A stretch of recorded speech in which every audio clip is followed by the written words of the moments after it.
Andremo a rafforzare la dogana con ulteriori linee in modo tale da poter passare ai 3.000 tamponi al giorno e quindi avere un po' di sollievo per quelli che attualmente stanno facendo le code. Scatta anche a Treviso, come in altre ULSS del Veneto, il piano anticode ai Covid Point e non potrebbe essere altrimenti dopo l'ennesima giornata di passione vissuta da operatori e utenti. L'ex dogana, dove da lunedì si passa da 4 a 7 linee, resta la situazione più critica, oggetto di un confronto ormai quotidiano tra sindaco e ULSS. Abbiamo la tangenziale completamente paralizzata stamattina addirittura da San Lazzaro.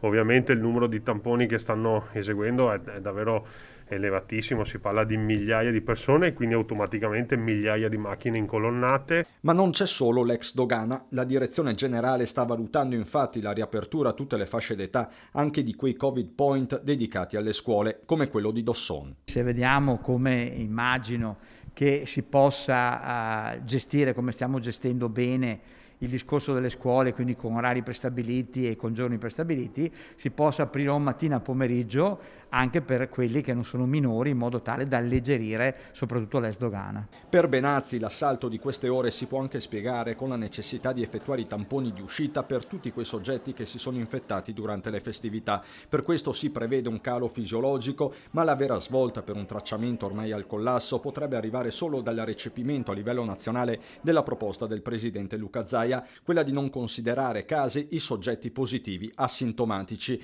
linea sulla quale il CTS sta prendendo tempo. È una rivoluzione copernicana intelligente, darebbe la possibilità di essere seguiti, come dicevo prima, seguite le persone che effettivamente hanno una positività con sintomi e lasciate tranquille le persone che si fanno i loro 5 giorni a casa senza sintomi e poi possono riuscire senza problemi. Una scelta quasi obbligata guardando al dilagare del contagio e al peso crescente di Omicron che sembra correre più del previsto. A Treviso l'incidenza minore del Veneto comunque al 50%, oltre l'80% invece nelle province meno popolose di Belluno e Rovigo, tra il 60 e il 70 a Venezia, Padova, Vicenza e Verona. Sullo sfondo il giallo di giornata, data per certa è stata poi smentita la circolare ministeriale con cui si dava l'indicazione di non conteggiare nei ricoveri in area medica Covid i pazienti positivi non sintomatici, pur garantendo loro un percorso differenziato, quelli che lo stesso Benazzi ha definito positivi per caso. Una decisione in tal senso dovrebbe però essere imminente.